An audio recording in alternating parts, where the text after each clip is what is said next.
When you see like some of these banking collapses happen, I'm like, you know what? I am working towards a better system in the future as opposed to this existing system. So I see, the bad side of that, and I can get some motivation that I'm working towards building a better system. Fantastic, Dave. Thank you so much for participating. So happy to have you. So let's just start straight on with the question. How did you start your blockchain journey? Trying to be financially smart, I had an emergency fund saved up, and maybe I had like $5,000 or $10,000 in there, and that was just sitting there doing nothing. And then I see this thing, Ethereum, which I had owned like one of a couple years before, but I had no idea what it was. Just my brother told me to buy it, and then it got sold at some point. I see this thing is going up in price a bunch. How most people get into crypto usually is some sort of financial incentive to start. So I took some of that emergency fund money and put it in that and started making money. And then that was the beginning of the rabbit hole for me. And I was working as a data engineer. It had nothing to do with crypto at all. But I started spending pretty much all my time after getting home from work, like studying. Okay, there's like 100 different blockchains on CoinMarketCap. Like, I got to start somewhere.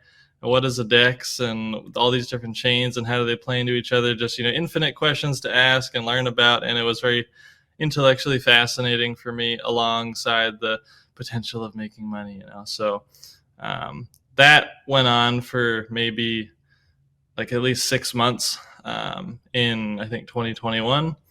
And then I got to the point I was like, I think I might want to actually get involved with this. I need to shift my developer orientation from what I was doing over to this new crypto thing. I started studying Kusama or Polkadot Substrate at some point during that time, and reading about Substrate, I was like, okay, there's other stuff on the market, and there's more stuff that I could ever study in depth.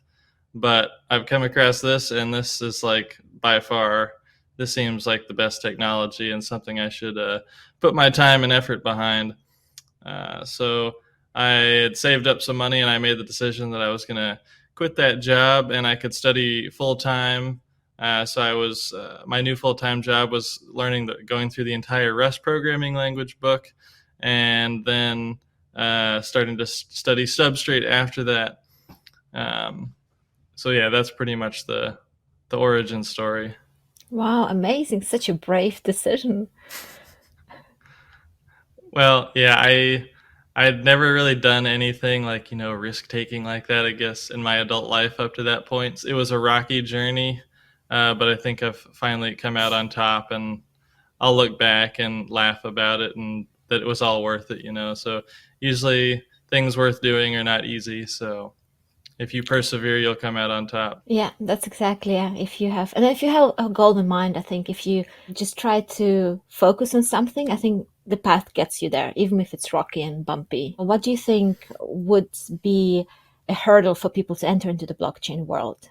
In this technological world we live in, you kind of have to really focus on gaining a high skill level in one or a small subset of topics, which won't fare you well if we have a zombie apocalypse. You need to have generalized skills. But in the current world we live in, it's good to have a couple things that you're very good at. So there's so many things in blockchain you could pick from, but you should probably do a cursory investigation and then pick your top like 1, 2, 3, preferably something similar in the same or adjacent ecosystems, and just run with that.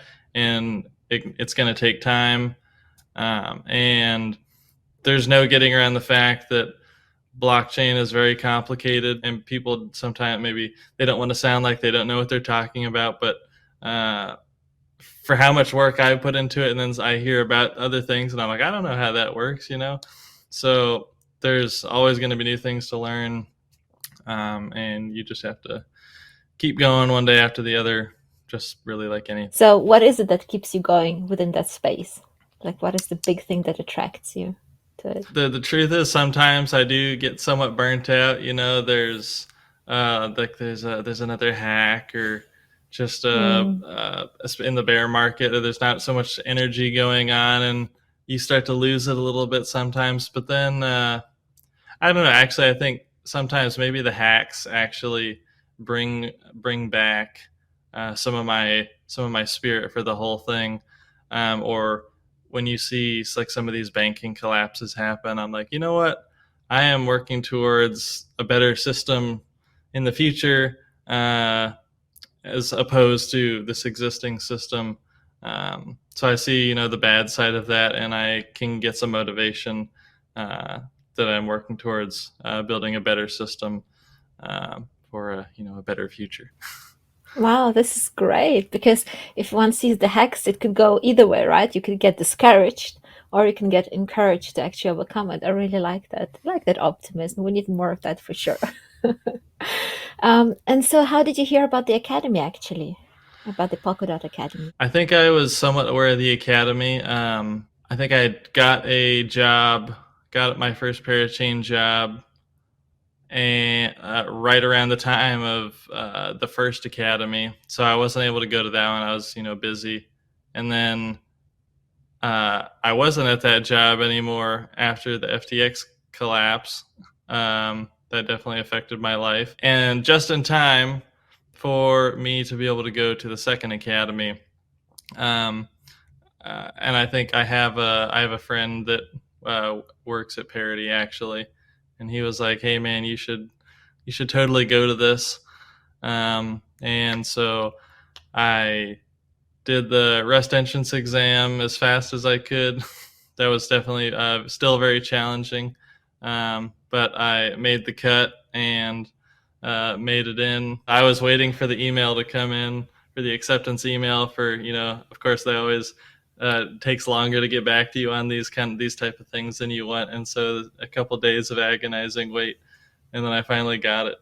And my brother was going to come down to Argentina as well if I got in, because he was there like 6 months before, because he spoke at Decoded in BA.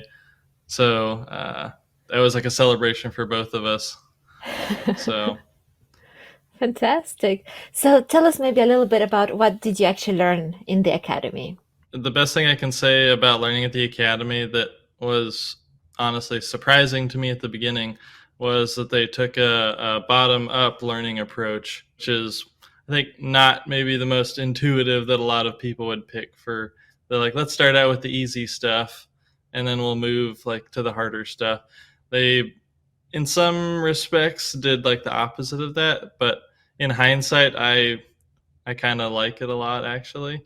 It really fits with Parity and the Web3 Foundation and those goals and vision to have a solid foundation where day one is cryptography. Like that's the root of everything here. And you won't even hear Substrate or Polkadot mentioned until week two, because we don't want to get everyone wants to talk about that stuff, but we need to have a solid foundation first. So we're going to talk about blockchain or cryptography first, then some game theory, and then blockchain is kind of just a programmatic wrapping of cryptography and game theory. And now that we have a solid foundation there, then we can introduce Substrate and Frame and or not Frame. That was one of the most interesting things, I think. Going to the academy, even a lot of professional Substrate developers haven't built something without Frame. Maybe because why would you? Like it's there to help you out. But I've found that was a valuable experience, that you won't get so many other places. Yeah, sounds like there's been a lot to go through, and it was quite intense. Those 5 weeks that you were there. Like I said, it was one of the, I guess, most intense and challenging experiences of my life. It was, I kind of have described it as university finals week, but like 4.5 weeks straight. So there's, still a lecture going on Monday through Friday for, like 3/4 of a full time job, basically. Uh, And then maybe on a Thursday they give you a graded assignment, and that's due on Sunday. And so you work on that Thursday night, Friday night, no going out doing anything. You're 100% blockchain and Rust, and then Saturday all day, Sunday all day, and it also I would say it pushed me and showed me that I was like capable of more. Like when I think I would run out of energy, um, but I would also attribute a big part of that to what made the academy so much fun again was all the people. So I'm down in the hotel lobby all day Saturday and all day Sunday with 30 other people, and we're all working on similar things, and everyone gets stuck at some point. You help someone else out, someone else gets stuck and you help them out, back and forth. Everyone's learning, and so there's just like a good vibes and energy around, and I was able to go way further than I normally would have. Yeah, that's something that our students keep on mentioning, that actually the connection and the networking. I mean, we talked about it as well before this recording, that you help each other. And then if somebody knows something else, they help and support each other, and you learn from each other. So, and you have a huge group of people to do that. So that's a great advantage, I guess. You don't get it in an online world. Right. I think maybe at the beginning I tried to do a little more like, oh, I don't want to go ask for help. I want to like get it myself, But very quickly I kind of left that behind, and everyone does better when everyone else helps everyone out. And the goal is for you learn the most. So that's what we should shoot for. And did you have time to go to any of the side events or other activities? I think I went to maybe all but one side event. Um, some of the side events were at the university, so I think that is where it got to the point. I was like, I spend all day here every day for weeks on end, and so like I'm kind of used to the place, and I'm like about to fall asleep. So I may have skipped one of the side events at some point. But all the actual side events, they were at other locations. I went to all of those, and those were fantastic. That's really cool how big the Polkadot community is in Buenos Aires and Argentina. How many local people are coming out that not part of the academy was really cool to see. Yeah, there's a big support in the community, which is fantastic, and really appreciate the help also with putting some of the side events together for us. So that's really awesome. Fantastic. So we talked about it quickly before we started the session, but I just wanted, if you don't mind, to repeat this gradation that you had, like number one, the best part of the academy, number two, and number three. I think that's really valuable. The number one part of the academy for sure was all the friends I got to and connections I got to make. Then I guess I'll put the learning at number two was cool. Three, I mean, it was just super cool being in getting to go to a totally new part of the world that I might not otherwise go to. And then maybe as I'll put a number four, getting lectured cryptography for 4 days by Gavin Wood was super cool. I mean, how many people get to experience that? So I can add on back to point one about the networks. The networking, I wouldn't have the current job that I do if it wasn't for the networking I had done at the academy. So, and another thing I'm also very excited about, like the university that I got my 4-year degree from, like, I'm not like a super like, oh, like, donating money to the Alumni Association all the time and everything. But I'm much more excited to be an alum from the Polkadot Blockchain Academy. It's much more aligned with my general interests. It's very cool to have already attended, only the second one, and that I hope there's many more in the future.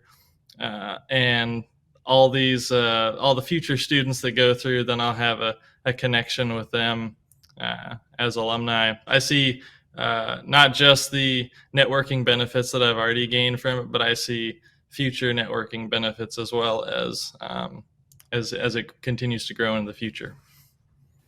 Yeah, that's true. The family will be growing. So, and everybody's going to be together in one channel. And yeah, you'll get to meet everybody online and then hopefully in person at some in-person events. I think that's, yeah, that's a great value added. It's, yeah, going to be a huge global family. It's really Hmm. fantastic. So yeah, we're getting to the final question. So let's say somebody wants to come to the Polkadot Blockchain Academy. What advice would you give them? Well, let's see. I'm not going to beat around the bush. You need to have some serious technical skills before you show up, or you're going to be underwater pretty fast. You should strive. I would say that's the bare minimum.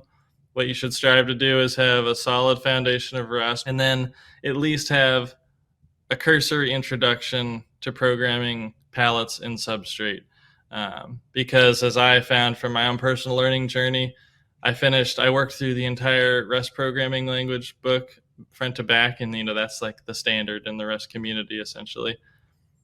And then I was like, oh, I'm good to go now. All right, Substrate. And then I start looking at Substrate palettes, and I was like, okay, this is like another significant learning curve up, more advanced Rust. There's macros everywhere, even though you don't have to write them, and much more like nested alias types. It just pushes your required IQ level that much higher. So don't necessarily think, oh, I know some Rust, and you show up at the academy and then you start doing Substrate stuff. That you're just going to pick it up super fast unless you're just a total genius kid. Um, so at least have a little bit of Substrate palette experience. Even just a little bit will get you a long ways. So it's not a surprise when you only have 3 or 4 days to work on a graded assignment. Yeah. Yeah, that's awesome advice, actually. Yeah, be prepared. Be prepared and do some studying beforehand. I think that's always useful. Any parting words you want to say to anybody, to future blockchain geniuses? The Polkadot Blockchain Academy is something that's caught your eye and you're interested in, then I would highly recommend that you continue working towards being able to attend. I think there's no doubt that it's going to be challenging to attend, and I think as more people know about it, then maybe getting in will become even more challenging. So you really need to be top notch. You really need to keep your A game on. But I think it will be absolutely worth all the effort you put in, and keep on keeping on. Wonderful. Thank you so much. Really appreciate your time. And I also just I'll just say thank you to Parody and everyone, and shout out to Nuke. He'll appreciate that.